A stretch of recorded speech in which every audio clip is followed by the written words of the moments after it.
தேடி வருகின்றேன். என் இதயம் முறையை என்னில் வாருமே.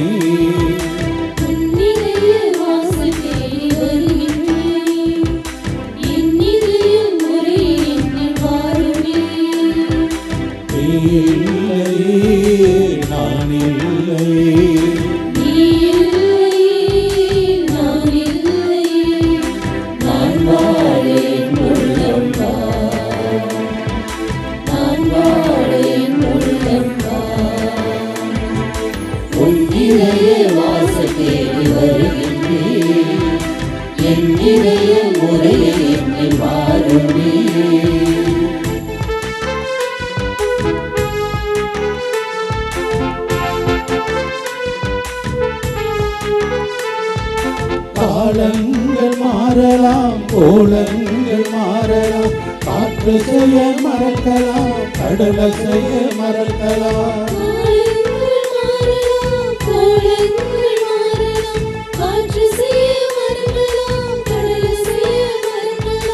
உன்னன்பு என்றென்றும் மாறாதையா, உன்னினவில் நான் என்றும் வாழ்வேயா. உன்னிதய வாசல் தேடி வருகின்றேன். என் இதய முறையை எண்ணில் வாருமே. உன்னிதய வாசல் தேடி வருகின்றேன். என் இதய முறையை எண்ணில் வாருமே.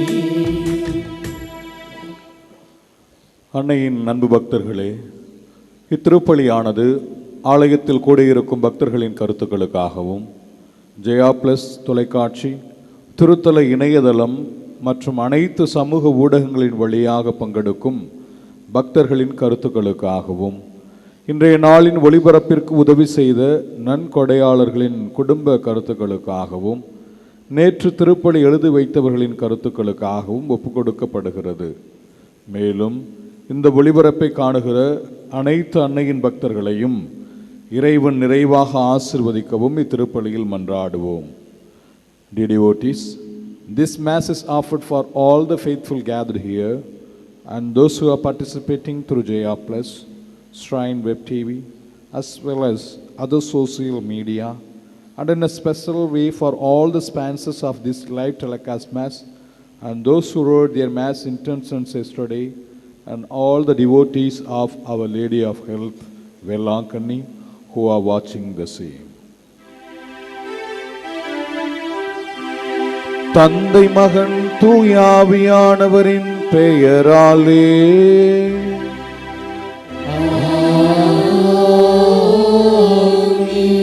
நம் ஆண்டவராகிய இயேசு கிறிஸ்துவின் அருளும் கடவுளின் அன்பும் தூயாவியானவரின் நட்புறவும் உங்கள் அனைவரோடும் இருப்பதாக.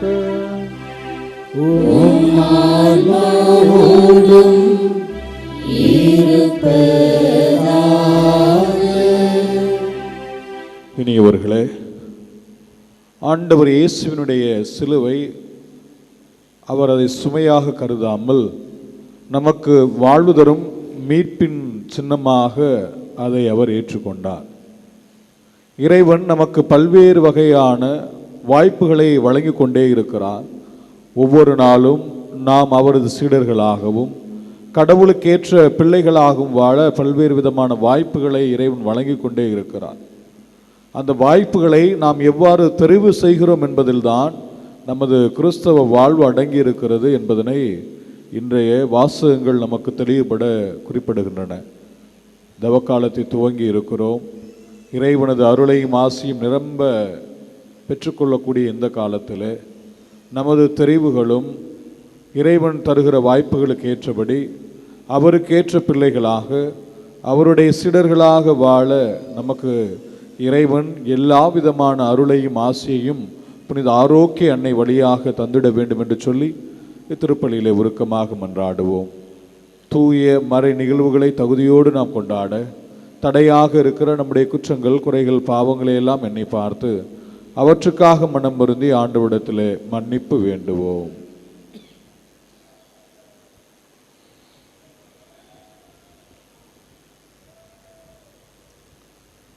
எல்லாம் வல்ல இறைவனிடமும் நான் பாவியனை ஏற்றுக்கொள்கின்றேன். ஏனெனில் என் சிந்தனையாலும் சொல்லாலும் செயலாலும் கடமையில் தவறியதாலும் பாவங்கள் பல செய்தேன். என் பாவமே, என் பாவமே, என் பெரும் பாவமே. ஆகையால் எப்பொழுதும் கன்னியான புனித மரியாவையும் வானதூதர் புனிதர் அனைவரையும் சகோதர சகோதரிகளே உங்களையும் நம் இறைவனாகிய ஆண்டவரிடம் எனக்காக வேண்டிக் கொள்ள மன்றாடுகின்றேன். எல்லாம் உள்ள இறைவன் நம் மீது இரக்கம் வைத்து நம் குற்றங்கள் குறைகள் பாவங்களை எல்லாம் மன்னித்து நம்மை முடிவில்லாத நிலை வாழ்விற்கு அழைத்துச் செல்வாராக. ஆமென்.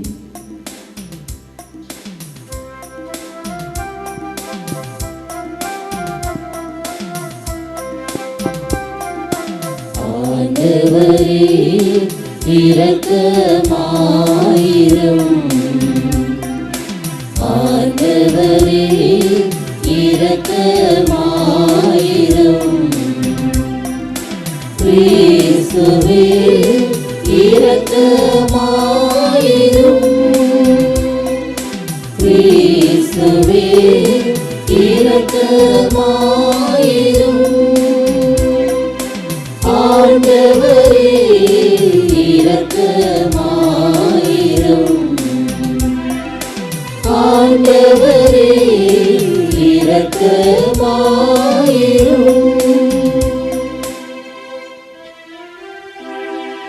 மன்றாடுவோமாக.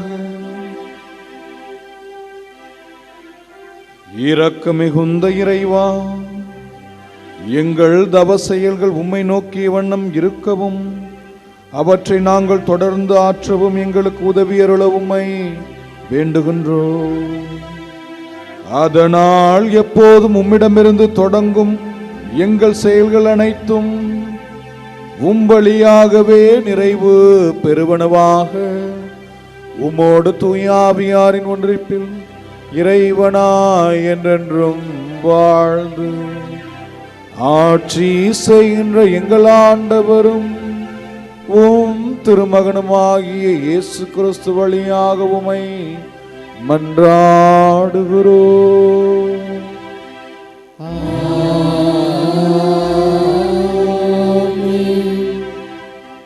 முதல் வாசகம். இணைச்சட்ட நூலிலிருந்து வாசகம்.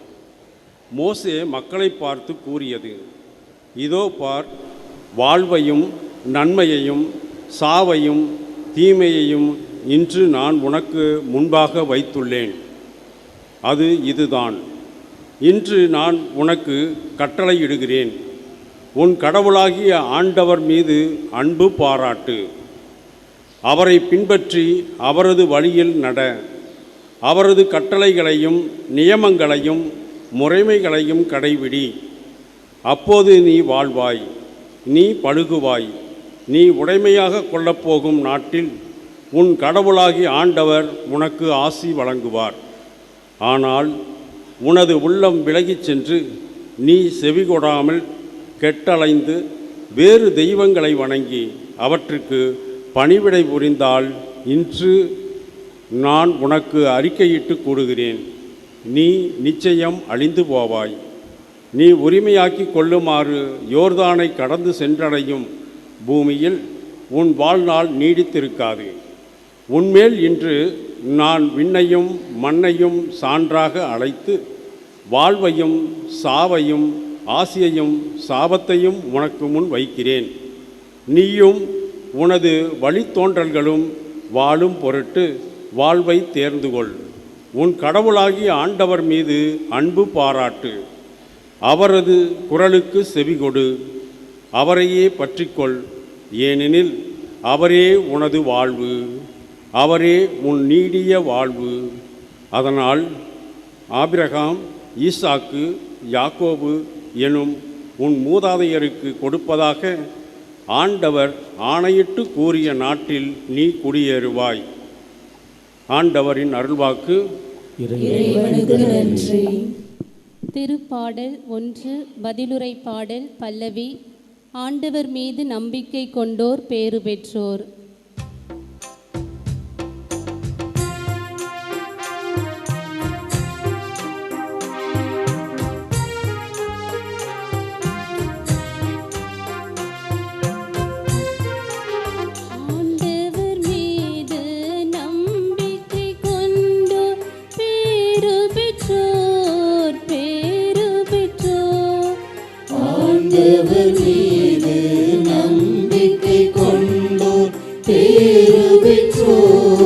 பேறு பெற்றோர். ஆண்டவர் மீது நம்பிக்கை கொண்டோர் பேறு பெற்றோர், பேறு பெற்றோர். பேறு பெற்றவர் யார்? அவர் பொல்லாரின் சொல்லின்படி நடவாதவர், பாவிகளின் தீயவழி நில்லாதவர், இகழ்வாரின் குழுவினில் அமராதவர். ஆனால் அவர் ஆண்டவரின் திருச்சட்டத்தில் மகிழ்ச்சியுறுபவர்.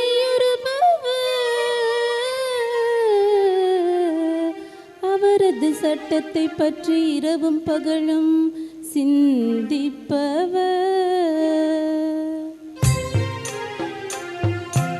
ஆண்டவர் மீது நம்பிக்கை கொண்டோர் பேறு பெற்றோர், பேறு பெற்றோர். ஆண்டவர் மீது நம்பிக்கை கொண்டோர் பேறு பெற்றோர், பேறு பெற்றோர். அவர் நீரோடையோரம் நடப்பட்ட மரம் போல் இருப்பார். பருவ காலத்தில் கனி தந்து என்றும் பசுமையாயிருக்கும் அம்மரத்திற்கு ஒப்பாவார். தாம் செய்வது அனைத்திலும் வெற்றி பெறுவார். ஆனால் பொல்லார் அப்படி இல்லை. அவர்கள் காற்று அடித்து செல்லும் பதரை போல் ஆவர். ஆண்டவர் மீது நம்பிக்கை கொண்டோர் பேறு பெற்றோர், பேறு பெற்றோர். ஆண்டவர் மீது நம்பிக்கை கொண்டோர் பேறு பெற்றோர், பேறு பெற்றோர்.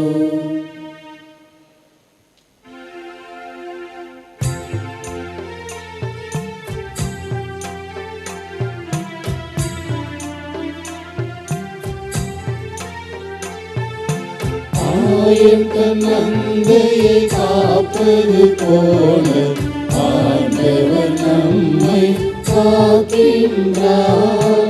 ஆயம் தன் மந்தையை காப்பது போல ஆண்டவர் நம்மை காக்கின்றார். மனம் மாறுங்கள், ஏனெனில் விண்ணரசு நெருங்கி வந்துவிட்டது என்கிறார் ஆண்டவர். ஆயம் தன் மந்தையை காப்பது போல ஆண்டவர் நம்மை காக்கின்றார். ஆயம் தன் மந்தையை காப்பது போல ஆண்டவர் நம்மை காக்கின்றார்.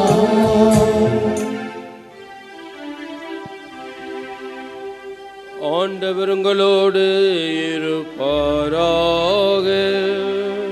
உம் ஆன்மாவோடும் இருப்பாராக. புனித லூக்காஸ் எழுதிய நற்செய்தியிலிருந்து வாசகம். ஆண்டவரே மாட்சி உமக்கே. அக்காலத்தில் இயேசு தம் சீடரை நோக்கி, மானிட மகன் பலவாறு துன்பப்படவும் மூப்பர்கள், தலைமை குருக்கள், மறைநூல் அறிஞர் ஆகியோரால் உதறி தள்ளப்பட்டு கொலை செய்யப்படவும் 3ஆம் நாளில் உயிருடன் எழுப்பப்படவும் வேண்டும் என்று சொன்னார். பின்பு அவர் அனைவரையும் நோக்கி கூறியது, என்னை பின்பற்ற விரும்பும் எவரும் தன்னலம் துறந்து தம் சிலுவையை நாள்தோறும் தூக்கி கொண்டு என்னை பின்பற்றட்டும். ஏனெனில் தம் உயிரை காத்து கொள்ள விரும்பும் எவரும் அதை இழந்து விடுவார். என் பொருட்டு தன் உயிரை இழக்கும் எவரும் அதை காத்து கொள்வார். ஒருவர் உலகம் முழுவதையும் தமதாக்கி கொண்டாலும் வாழ்வையே இழப்பார் எனில் அவருக்கு கிடைக்கும் பயன் என்ன?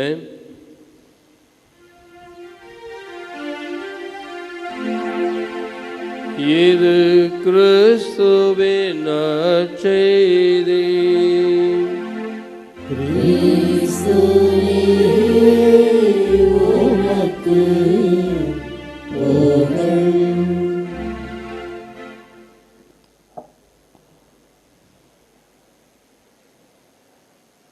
அன்பு இறை சொந்தங்களே,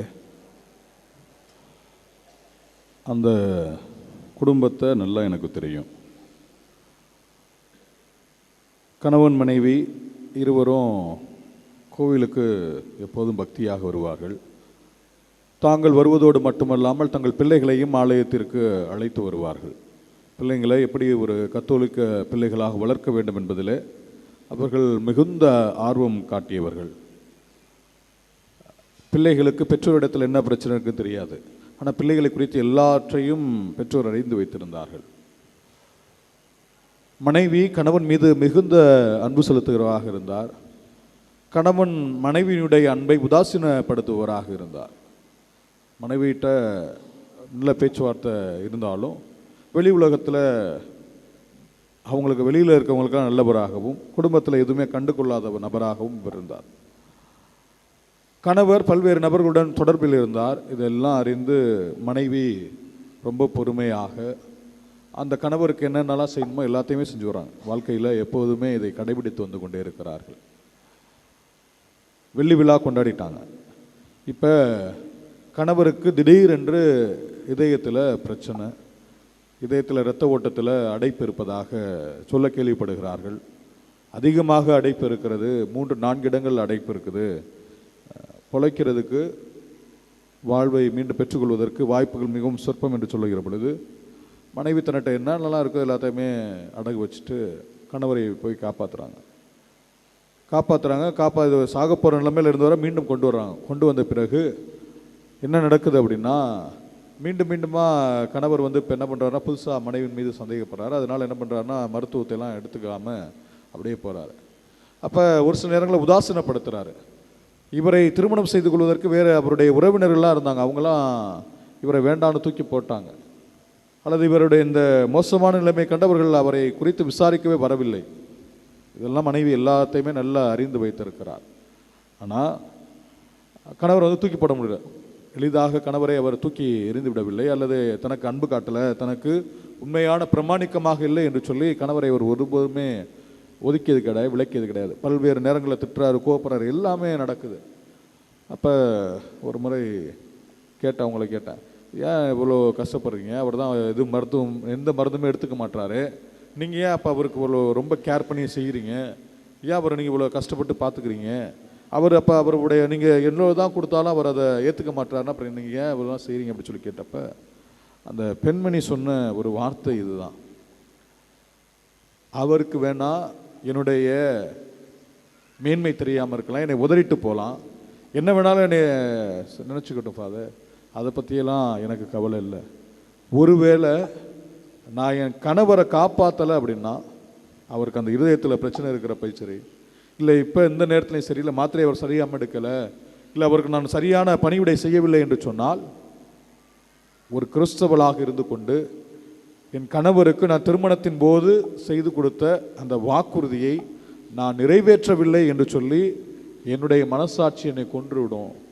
அதுக்கப்புறம் நான் நிம்மதியாக வாழ முடியாது. என் கணவர் என்னை விட்டு போயிட்டாலும் இல்லை உலகத்தை விட்டு போயிட்டாலும் என்னால் நிம்மதியாக வாழ முடியாது என்று சொல்லி தன்னுடைய அன்பை முழுவதுமாக, எவ்வளவுதான் தீமை செஞ்சாலும் தனது அன்பை முழுவதுமாக அந்த மனைவி அந்த கணவருக்கு காட்டினார். இயேசுவில் பிரியமானவர்களே, இதுதான் கிறிஸ்தவ வாழ்வு. இதுதான் நம் ஒவ்வொருவருக்கும் கொடுக்கப்படுகிற வாய்ப்பு. ஒருவருக்கு நன்மை செய்ய தெரிந்திருந்தும் அதை செய்யலைன்னா பாவம் என்று சொல்லி யாக்கோப்பு தனது திருமுகத்தில் சொல்கிறார். இன்னைக்கு கடவுள் முதல் வாசகத்தில் இணைச்சட்டத்தின் வழியாக நான் உனக்கு முன்னாடி வாழ்வையும் வைக்கிறேன், சாவையும் வைக்கிறேன், நல்லதையும் வைக்கிறேன், கெட்டதையும் வைக்கிறேன், நீ தேர்ந்தெடு என்று சொல்லி சொல்லுகிறார். அப்போ கடவுள் நமக்கு வாய்ப்புகளை கொடுத்து கொண்டே இருக்கிறார். அந்த வாய்ப்புகளை நாம் எப்படி எடுத்துக்கிறோம் அதில் தான் இருக்குது. அதில் தான் நம்முடைய கிறிஸ்தவ வாழ்க்கை அடங்கி இருக்கிறது. அப்போ நமக்கு எத்தனை விதமான சோதனைகள் வரலாம், அல்லது கிறிஸ்தவ வாழ்க்கையை விட்டு தாண்டி போகக்கூடிய, இல்லை கிறிஸ்தவ வாழ்க்கையை துறந்து போகக்கூடிய நிகழ்வுகள் நம் வாழ்வில் நிச்சயமாக வரும். அப்படி வர்றப்ப எல்லாம் நாம் எதை மனசில் வச்சுக்கணும் அப்படின்னா, கடவுள் எனக்கு நல்லதை மட்டும் தேர்ந்தெடுக்க சொல்லி கொடுத்துருக்கிறார். அந்த நல்லதை நான் தேர்ந்தெடுக்கிறப்ப தான் கடவுளுடைய அருள் ஆசி எனக்கு நிறைய கிடைக்கும். இந்த விவிலியத்தில் நம்ம நிறைய இடங்களில் பார்க்கலாம், நிறைய இடங்களில் நம்ம இந்த விவிலியத்தில் பார்க்கலாம். தொடக்கத்திலே பார்க்குறப்ப கடவுள் ஆதாமுக்கும் ஏவாளுக்கும் வாய்ப்பு கொடுக்குறார். நீங்கள் நல்லபடியாக இருங்க, நல்லது செய்யுங்க அப்படி சொல்லி வாய்ப்பு கொடுக்குறார். ஆனால் அவர்கள் எதை தேர்ந்து கொள்கிறார்கள்? கடவுளுக்கு எதிராக போவோம் என்று சொல்லி அவர்கள் சாவை வரவித்துக் கொள்கிறார்கள். இது தொடக்கத்தில் பார்க்கலாம். அதன் பிறகு முக்கியமான ஒரு நபராக வருபவர் நோவா. நோவாவின் காலத்தில் மக்கள் எல்லாம் தீமை செய்து வாழ்கிறாங்க. அப்போ கடவுள் நோவா கூப்பிட்டு சொல்கிறாரு, இந்த மாதிரி ஒரு பெட்டகம் செய், ஒரு பேழை செய், அதில் நீ எல்லாம் பழச்சிப்ப அப்படின்னு சொல்கிறப்ப கடவுளுடைய வார்த்தையை வேண்டாம் என்று சொல்லி அவர் உதறிவிடவில்லை. மற்ற மக்கள் எல்லாம் அவருடைய வார்த்தைகளை, கடவுளுடைய வார்த்தைகளை உதறிவிட்டார்கள். ஆனால் நோவா உதறலை. கடவுள் என்ன சொன்னாரோ அதன்படி செய்கிறார், தனது வாழ்வை பெற்றுக்கொள்கிறார். கடவுளுடைய வார்த்தை என்னவோ அதை கீழ்ப்படுகிறார். அதன் பிறகு நம்பிக்கையின் தந்தை என்று அழைக்கப்படுகிற ஆபிரகாம் வர்றார். ஆபிரகாமை ஆண்டவர் தேர்ந்தெடுத்து கூப்பிட்றாரு. உடனே அவர் நோ சொல்லாமல் நான் வருகிறேன் ஆண்டவரே என்று சொல்லி ஆபிரகாம் வருகிறார். தொடக்க நூல் புத்தகம் 22வது அதிகாரத்தில் தன் ஒரே மகனை கடவுள் ஆபிரகாம்கிட்ட பலி கொடுக்க கேட்குறப்ப, மகனா கடவுளா ரெண்டு தெரிவு இருக்குது. ஆனால் இவர் ஆபிரகாம் தேர்ந்தெடுத்தது நான் கடவுள் சார்பாக அல்லது கடவுளுடைய ஆசையை நான் பெற்றுக்கொள்வேன் என்று சொல்லி தனது மகனையும் பலியிட அவர் தயங்கவில்லை. மாறாக கடவுள் அவருக்கு ஆசி நிறைய தர்றார், நிறைய ஆசைகளை தர்றார். தன் மகனையும் கொடுக்கிறார். நீ எனக்கு கீழ்ப்படிபவனாக இருக்கிறாய், அல்லது நீ நன்மையை தேர்ந்து கொண்டாய், நான் உனக்கு ஆசைக்கு மேலே ஆசையை தர்றேன் அப்படின்னு சொல்லி சொல்கிறாரு. யோசுவா புத்தகம் 24வது அதிகாரம் 15வது இறைவார்த்தையில் வாசிக்கிறோம். அங்கே மக்கள் எல்லாம் கடந்து வந்துட்டாங்க, பாலும் தேனும் பொன்னியும் இடத்திற்கு வந்துட்டாங்க. அப்போ மக்கள் எல்லாரும் மற்ற எல்லாரும் மோசமாக போகிறப்ப யோசுவா இப்படி சொல்கிறாரு, நானும் என் வீட்டாரும் ஆண்டவருக்கே ஊழியம் செய்வோம். இஸ்ரேல் மக்கள்லாம் கடவுளை எதிர்த்து முணமுணங்கி போகிறப்ப யோசுவா மட்டும் சொல்கிறாரு, நானும் என் வீட்டாரும் கடவுளுக்கே ஊழியம் செய்வோம். அப்போ கடவுளை மட்டுமே அவர்கள் தெரிந்தெடுத்துக் கொள்கிறார்கள். அப்போ இதன் மூலமாகத்தான் தாங்கள் வாழ்வை நிறைய பெற்றுக்கொள்வதாக நாம் அறிந்து கொள்கிறோம். இன்றைக்கி நற்செய்திக்கு வருவோம். ஆண்டவர் இயேசு என்ன சொல்கிறாருன்னா, என்னை பின்பற்ற விரும்பும் எவரும் தன்னலம் துறந்து நாள்தோறும் தன் சிலுவை தூக்கி கொண்டு வரட்டும் அப்படின்றாரு. அப்போ முதல்ல நாம் அந்த நிகழ்வில் பார்த்த அந்த பெண்மணிக்கு தனது கணவரோடு வாழ்வது என்பது மிகப்பெரிய ஒரு சிலுவை. நான் என்ன சொன்னாலும் என்னுடைய அன்பை புரிந்து கொள்ளாத ஒரு நிலையில் நான் எப்படி அவரோடு வாழ்வது என்பது சொல்வது அவருடைய மிகப்பெரிய சிலுவை. அதையெல்லாம் கடந்து இதுதான் என்னுடைய அன்றாட சிலுவை என்பதனை அவருக்கு உணர்த்துகிறார். அப்போ இதுதான் கடவுள் இந்த நாளில் உங்களை என்னை தேர்ந்தெடுக்க சொல்கிறாரு, இந்த நாளில் உங்களை என்னையும் பார்க்க சொல்கிறாரு. அப்போ கிறிஸ்தவ வாழ்வால் இந்த தவக்காலம் என்பது வெறுமனே வேண்டாம் வேண்டாம் என்று சொல்லி தள்ளுவது மட்டுமல்ல, என்னை நான் மற்ற காரியங்கள் தீமையான காரியங்களிலிருந்து நான் என்னை ஒதுக்கிக் கொள்வது மட்டும் கிறிஸ்தவ வாழ்வால் தவக்கால வாழ்வு அல்ல. நானாக விரும்பி சிலுவைகளை ஏற்பதும் கிறிஸ்தவ வாழ்வு, இந்த தவக்காலத்திற்கான வாழ்வு. அதுதான் ஆண்டவர் இயேசு செய்கிறார். ஆண்டவர் இயேசு நினைச்சிருந்தாருன்னா எனக்கு சிலுவை வேண்டாம் என்று சொல்லி உதறி இருக்கலாம். ஆனால் அவரை அப்படி ஒருபோதும் செய்யவே இல்லை. அந்த சிலுவையை முழுவதுமாக மனம் மோந்து ஏற்றுக்கொள்கிறார். அப்போ நாம் எதை நாடி தேட வேண்டும்? அப்போ நாம் எதை நோக்கி போகணும்? அப்போ கிறிஸ்தவ வாழ்வு என்பது சிலுவை மிகுந்தது என்பதனை நாம் அறிந்து கொள்கிறோம். அப்போ நாம் எதை தேடி போகணும்? கடவுள் ஆண்டவர் இயேசுவே நமக்கு நிறைய இடங்களில் வெளிப்படுத்துகிறார். மத்தேயு நற்செய்தி 6வது அதிகாரம் 33வது இறை வார்த்தை இப்படி சொல்லுது, ஆகவே அனைத்திற்கு மேலாக அவரது ஆட்சியையும் அவருக்கு ஏற்புடையவற்றையும் நாடுங்கள், அப்போது இவை அனைத்தும் உங்களுக்கு சேர்த்து கொடுக்கப்படும். அப்போ நான் கடவுளை தேடுறப்ப, கடவுளை நாடுறப்ப இங்கே இருக்க எல்லாமே கடவுள் எனக்கு எல்லா அருளாசியும் தருவார். அப்போ அதுதான் ஆபிரகாம் பண்ணார். மற்ற எல்லா இறைவாக்கினரும் செய்தது அதுதான். கடவுள் போற்றக்கூடிய அனைவருமே செய்தது அதுதான். அப்போ கடவுளதும் அவருடைய ஆட்சியும் நான் நாடி தேடுறப்ப நிச்சயமாக கடவுள் எனக்கு அனைத்தையும் தருவார் என்று சொல்லுகிறது. மத்தேயு நற்செய்தி 7வது அதிகாரம் 13-14வது இறை வார்த்தைகள் இவ்வாறு சொல்லுது, இடுக்கமான வாயில் வழியே நுழையுங்கள், ஏனெனில் அழிவுக்கு செல்லும் வாயில் அகன்றது, வழியும் விரிவானது, அதன் வழியே செல்வோர் பலர். வாழ்வுக்கு செல்லும் வாயில் மிக இடுக்கமானது, வழியும் மிக குறுகலானது, இதை கண்டுபிடிப்போர் சிலரே. அப்போ கடவுள் நம்ம முன்னாடி எல்லாத்தையுமே வச்சிருக்கிறாரு. அப்போ நாம் எதை தேர்ந்தெடுக்க போகிறோம்? நல்லது தேர்ந்தெடுக்க போகிறோமா, கெட்டதை தேர்ந்தெடுக்க போகிறோமா, எல்லோரும் போகிற போக்கில் நான் போகிறோமா, அல்லது கிறிஸ்தவர்கள் என்று சொல்லி ஆண்டவர் இயேசு எதை நமக்கு தந்தாரோ அதை நாம் எடுத்து செல்ல போகிறோமா? முடிவு நான் தான் செய்யணும். முடிவு நாம் தான் செய்யணும். கடவுள் யாருமே கட்டாயப்படுத்தலை. ஆண்டவர் இயேசு மீண்டும் தெளிவாக குறிப்பிடுகிறார், என்னை பின்பற்ற விரும்பும் எவரும், இது விருப்பம், இது மற்ற எனக்கு வாய்ப்புகள் இருந்தாலும் மற்ற தெரிவுகள் எனக்கு இருந்தாலும் கடவுளே நான் உங்களை பின்பற்றி வர்றேன், உங்களை மட்டுமே பின்பற்றி வர்றேன் என்று சொல்லி அவரை நோக்கி பின்பற்றி வருவது மட்டும்தான் கிறிஸ்தவ வாழ்வு என்பதனை இன்றைய வழிபாட்டு வாசகங்கள் நமக்கு தெளிவுபட கூறுகிறன. எல்லாவற்றுக்கும் மேலாக முதன்மை சீடர் என்று அழைக்கப்பட்டவர், திரு அவையினுடைய முதல் போப்பாண்டவர் பேதுரு ஆண்டவரிடத்தில் தன்னை அன்பை முழுவதுமாக காட்டுறார். அப்படி காட்டினாலும் அவர் கொஞ்சம் முந்திரி கொட்டையாக இருக்கிறாரு, மற்ற காரியங்களை கடவுளை விட்டு போயிட்டார். ஆண்டவர் இயேசு சிலுவையில் அறைய போகிறாங்க. அந்த நிகழ்வில் அந்த இடத்துல ஆண்டவர் இயேசு யாருன்னு தெரியான்னு சொல்கிறாரு. அடுத்து ஆண்டவர் இயேசுவை சபிக்கவும் திட்டவும் தொடங்கினார் என்று சொல்லி விவிலியம் நமக்கு சொல்லுது. அப்போ அந்தளவுக்கு ஆண்டவர் இயேசுவை புறக்கணித்து விட்டு சென்றவர். அப்படிப்பட்ட ஒரு மனிதனை ஆண்டவர் இயேசு கூப்பிட்றாரு, நீ என்னை அன்பு செய்கிறாய் அன்பு செய்கிறாய் அன்பு செய்கிறாய் என்று சொல்லி 3 தடவை யோவான் நற்செய்தி 21வது இடத்துல கேட்குறார். அப்படி கேட்ட பிறகு உண்மையான சிலுவை எது என்பதனை ஆண்டவர் சொல்லி காட்டுறார். உண்மையான சீடத்துவம் என்பது எது என்பதனை ஆண்டவர் சொல்லி காட்டுகிறார்.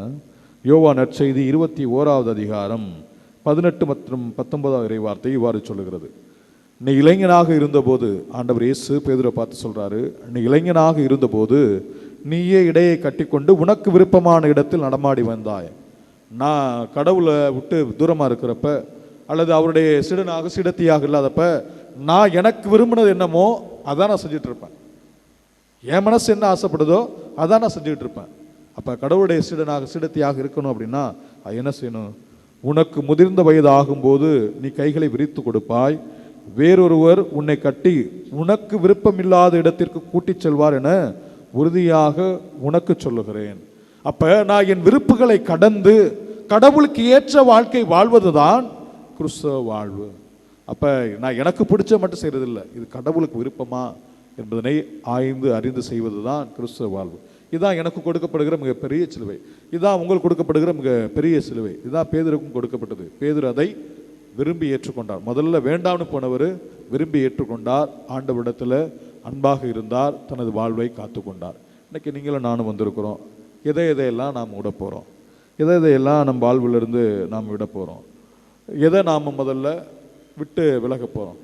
முதல்ல நாம் இந்த தவ காலத்தில் நிறைய நினச்சிருக்கலாம், நான் போதைப் பொருளுக்கு அடிமையாவதை விடுவேன், தீய வார்த்தைகளை பேசுவதை விடுவேன், அல்லது மற்ற தவறான காரியங்கள் செய்வதை விடுவேன், பொய் பேசுறதை விடுவேன். நம்ம நிறைய முடிவுகளை எடுத்திருக்கலாம். கடவுள் கேட்குறாரு, இன்னைக்கு உங்களை என்னை பார்த்து கேட்குறாரு, நீ எதை விட போகிற, எதை தேர்ந்தெடுக்க போகிறத? நல்லது தேர்ந்தெடு, கெட்டதை விடு அப்படின்னு சொல்லி ஆண்டவர் சொல்கிறாரு. ரெண்டாவது, கடவுளுக்காக, கடவுள் என்னோட இருக்கல, நான் கடவுளை சார்ந்திருக்கணும் அப்படின்னா அவருக்காக நான் எதை தெரிவு செய்ய போகிறேன்? நல்லதையா கெட்டதையா? வெறும் சும்மா ஒதுக்கி வைக்கிறது மட்டும் இல்லை, நான் நல்லது செய்கிறது தான் கடவுளுக்கு ஏற்ற வாழ்வு என்பதனை கடவுள் நமக்கு சுட்டி காட்டுறார். அப்போ இந்த நாளில் நாம் யோசிச்சு பார்ப்போம். சிறப்பாக இந்த நாளில் நாம் இன்னொன்று எடுக்க வேண்டிய ஒரு முக்கியமான முடிவு, எனக்கு பதட்டமாக இருக்கக்கூடிய சூழ்நிலையில், எனக்கு தெளிவாக இல்லாத சூழ்நிலையில் நான் என்ன பண்ணணும்?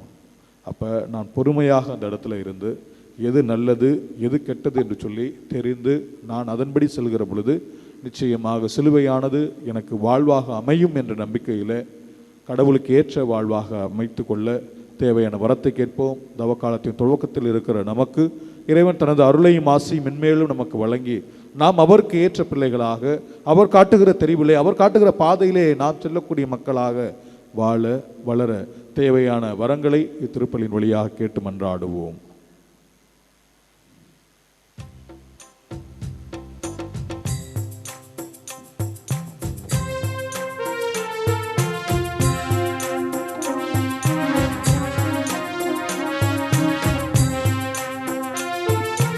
அள்ளி தந்தாயே இறைவா, அள்ளி தந்தாயே,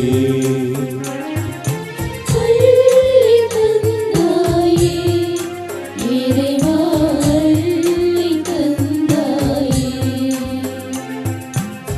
நலமும் நட்பும் உறவும் தந்தாய், உணவும் உடையும் உயிரும் தந்தாய்.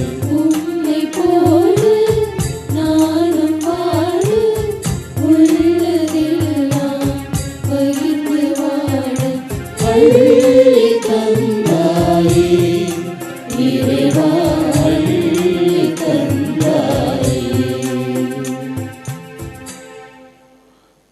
அன்புமிக்கவர்கள், நீங்களும் நானும் இணைந்து ஒப்புக்கொடுக்கிற திருப்பலியானது எல்லாமல்ல தந்தையாகிய இறைவனுக்கு ஏற்றதாகும்படி மன்றாடுங்கள். ஆண்டவர் தமது பெயரின் புகழ்ச்சிக்காகவும் ஆட்சிக்காகவும் நமது நன்மைக்காகவும் புனித திரு அவை அனைத்தின் நலனுக்காகவும் உமது கையிலிருந்து இப்படியை ஏற்றுக்கொள்வாராக. ஆண்டவரே, புனித பீடத்தின் முன் நாங்கள் கொண்டு வந்துள்ள பலிபொருள்களை கனிவுடன் கண்ணோக்கியருள உம்மை வேண்டுகின்றோம். அதனால் நீர் எங்களுக்கு இரக்கம் காட்டுவதன் வழியாக திரு அவை உமது பெயருக்கு மேன்மை அளிப்பதாக. எங்கள் ஆண்டவராகிய கிறிஸ்து வழியாக உம்மை மன்றாடுகிறோம்.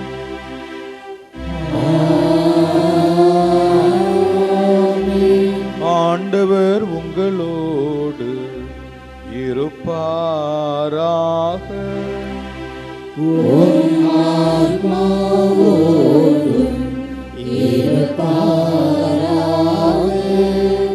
இதயங்களை மேலே எழுப்புங்கள்.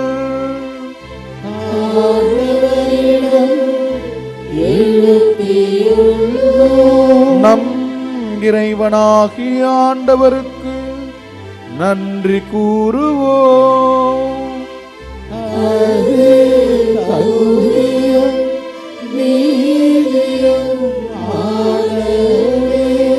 ஆண்டவரே, தூயவரான தந்தையே, என்றும் உள்ள இல்லாமல்ல இறைவா, எந்நாளும் எவ்விடத்திலும் நாங்கள் உமக்கு நன்றி செலுத்துவது மெய்யாகவே தகுதியும் நீதியுமாகும்.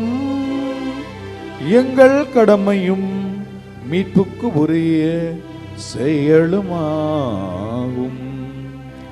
எங்கள் தவ முயற்சிகளால் நாங்கள் உமக்கு நன்றி செலுத்தவும், எங்கள் ஆணவத்தை தளர்த்தவும், ஏழைகளுக்கு உணவளிக்கவும், இவ்வாறு உமது கனிவிரக்கத்தை பின்பற்றவும் நீர் திருவுளமானீ.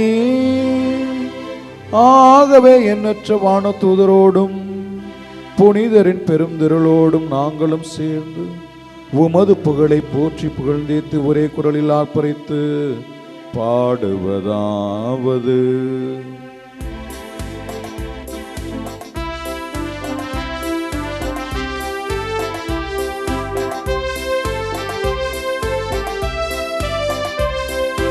தூயவர் தூயவர் தூயவர் ஆண்படைகளின் கடவுளமாண்டவர்.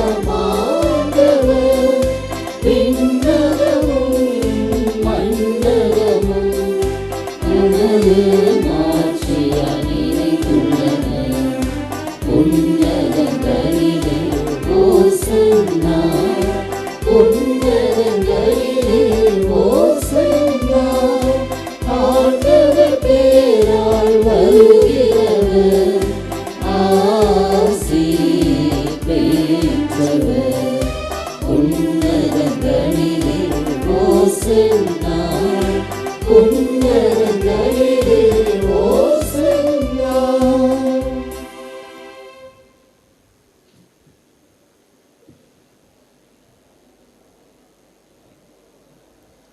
ஆண்டவரே, நீ மெய்யாகவே தூயவர், தூய்மை அனைத்திற்கும் ஊற்று.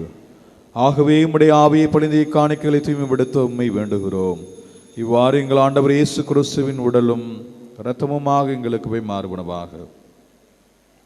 அவர் பாடுபட உளம் கணிந்து தம்மை கையளித்த போது அப்பத்தை எடுத்து உமக்கு நன்றி செலுத்தி ஆசி வழங்கி அதை பிட்டு தம் சிடர்களுக்கு அளித்து அவர் கூறியதாவது: அனைவரும் இதிலிருந்து பெற்று உண்ணுங்கள், ஏனெனில் இது உங்களுக்காக கையளிக்கப்படும் என் உடல்.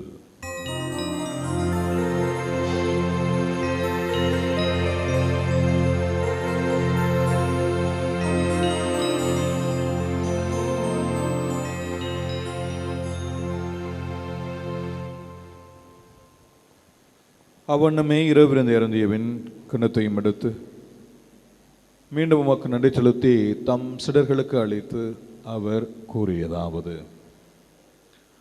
அனைவரும் இதிலிருந்து பெற்று பருகுங்கள், ஏனெனில் இது புதிய நிலையான உடன்படிக்கைக்குரிய என் இரத்தத்தின் கிண்ணம். இது பாவ மன்னிப்புக்கென்று உங்களுக்காகவும் பலருக்காகவும் சிந்தப்படும். இதை என் நினைவாக செய்யுங்கள்.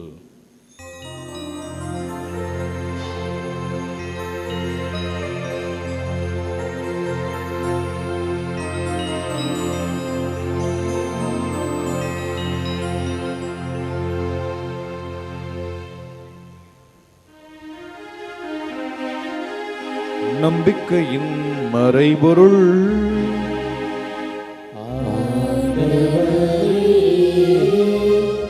நீர் வருமளவும் உமது இரத்தினை அறிக்கையிடுகின்றோம். உமது உயிர்ப்பினையும் எடுத்துரைக்கின்றோம். ஆகவே ஆண்டவரே, நாங்கள் கிறிஸ்துவின் இறப்பினையும் உயிர்ப்பினையும் நினைவு கூர்ந்து வாழ்வுதரும் அப்பத்தையும் மீட்பளிக்கும் கிண்ணத்தையும் உமக்கு ஒப்புக் கொடுக்கின்றோம். உம் திருமணின்று மக்கு ஒளியும் புரிய தகுந்தவர்களை ஏற்றுக்கொண்டீர். எனவே மக்கு நன்றி செலுத்துகிறோம். மேலும் கிறிஸ்துவின் உடலிலும் இரத்தத்திலும் பங்கு கொள்ளும் எங்களை தூய ஆவியார் ஒன்று சேர்க்க வேண்டுமென உம்மை தாழ்மையுடன் மன்றாடுகின்றோம்.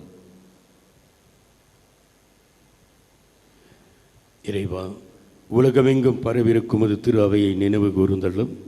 எங்கள் திருத்தந்தை லியோ, எங்கள் ஆயர் சகையராஜ், என ஆயர்கள் குரு மரபினர், உமக்கு சொந்தமான மக்கள் ஆகிய அனைவரையும் உமது அன்பிலே நிறைவு பெற செய்தருளும்.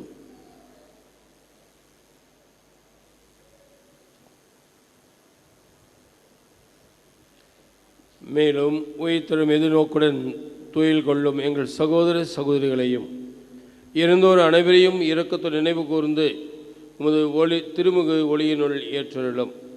எங்கள் அனைவரும் மீதும் இரக்கமாயிரும். கடவுளின் கன்னித்தாயின புனித மரியாள், அவருடைய கணவரான புனித யோசேப்பு, புனித திரு தூதர்கள், இவ்வுலகில் முகவந்தராயிருந்தோர் ஆகிய அனைவருடனும் நாங்கள் நிலையான வாழ்வில் பங்கு கொள்ளும் தகுதி பெற்று உம் திருமகன் இயேசு கிறிஸ்து வழியாக உம்மை புகழ்ந்தேத்தும் வரமருள உம்மை மன்றாடுகின்றோம்.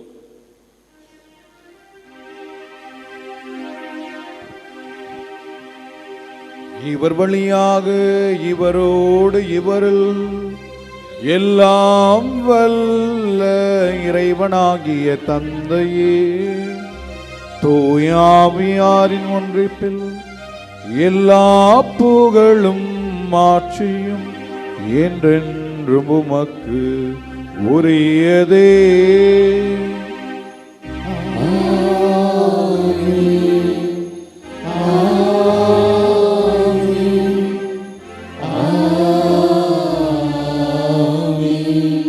மீட்பரின் கட்டளையால் கற்பிக்கப்பட்டு இறை படைப்பணியால் பயிற்சி பெற்ற நாம் துணிந்து வேண்டுவோம். எங்கள் தந்தையே, உமது பெயர் தூயது என போற்றப் பெறுக. உமது ஆட்சி வருக.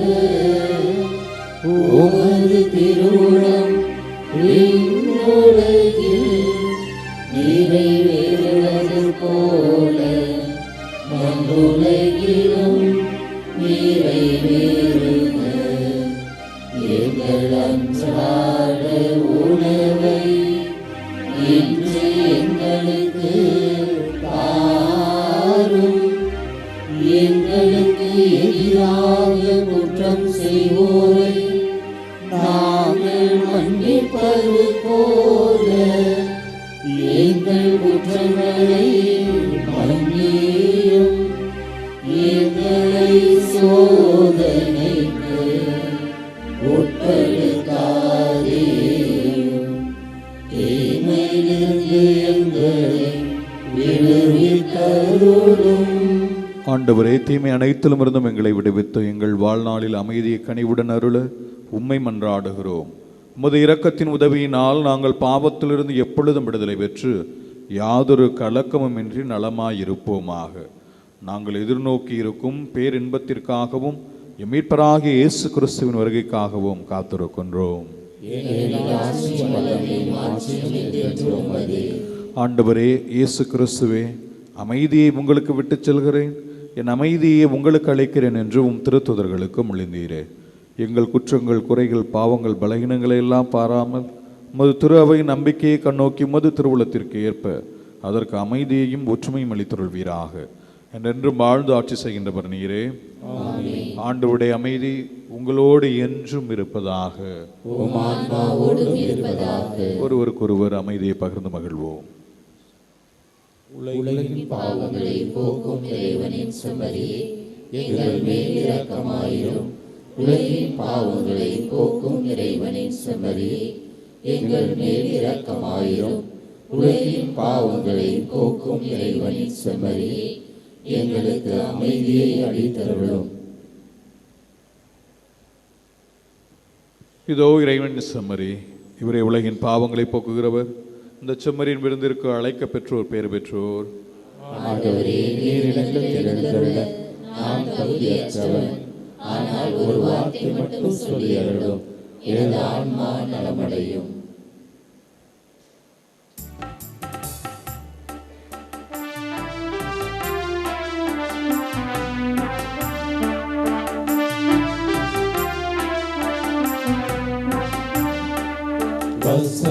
வசந்தராகம் பாடுவோம் இந்த புனிதமான விருந்தினில். வசந்தராகம் பாடுவோம் இந்த புனிதமான விருந்தினில். ஆனந்த கீதங்கள் பாடி போற்றுவோம்.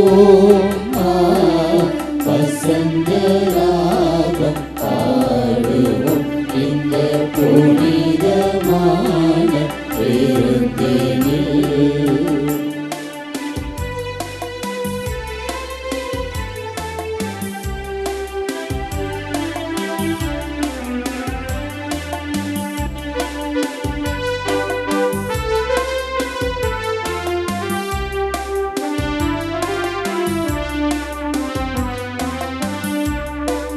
விண்வெளி போற்றி பாடும் எந்தன் மன்னன் வருகையில்.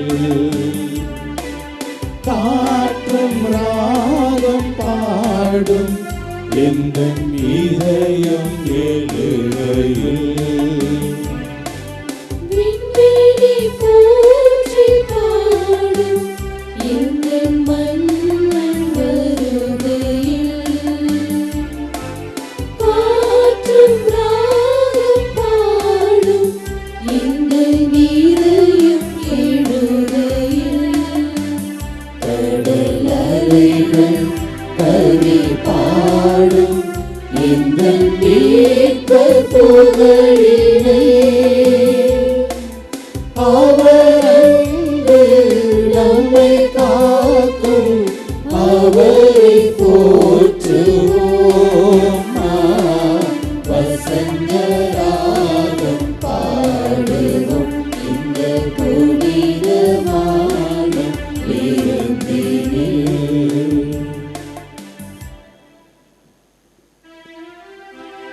மன்றாடுவோமாக.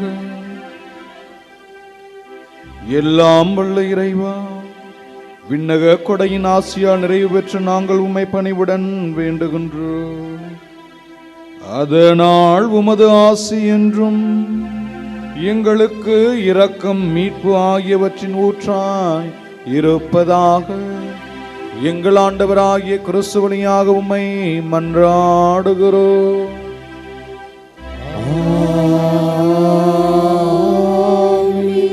ஆண்டவர் உங்களோடு இருப்பாராக.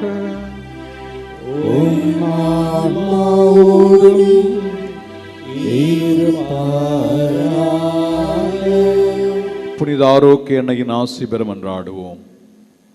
ஆற்றலும் அன்புமிக்க இயேசுவை கையிலேந்தி காலமெல்லாம் கடலோரம் காத்திருக்கும் புனித ஆரோக்கிய அன்னையே, இப்பேராலயத்தில் கூடியிருக்கும் பக்தர்கள் மற்றும் இணையதளம் சமூக ஊடகங்கள் வழியாக பங்கேற்கும் அனைவரையும் ஆசிர்வதியும். இவர்களின் மனம் சோர்ந்து போகும்போது பால்கார பாலகனின் பால்குடத்தை பொங்கச் செய்தது போல இவர்களின் மனங்களையும் மகிழ்ச்சியால் பொங்கவையும். இவர்கள் தோல்வியால் துவண்டு போகும்போது நடக்க இயலாத சிறுவனை நடக்க வைத்ததை போல இவர்களையும் எழுந்து நடக்க வையும். இவர்கள் துன்பக்கடலில் தத்தளித்து தடுமாறும் போது போர்ச்சுகீசிய மாலுமிகளை கரை சேர்த்தது போல இவர்களையும் கரை சேர்த்தருளும். வரம் பெற்றுத்தரும் புனித ஆரோக்கிய அன்னையின் ஆசி என்றும் உங்களோடு தங்குவதாக. May Jesus touch you and heal you through the loving hands of his dear mother, Our Lady of Good Health, Velankanni. எல்லாம் வல்ல இறைவன் தந்தை, மகன், தூயாவியா உங்களையும் உங்கள் குடும்பங்களையும் நிறைவாக ஆசீர்வதிப்பாராக.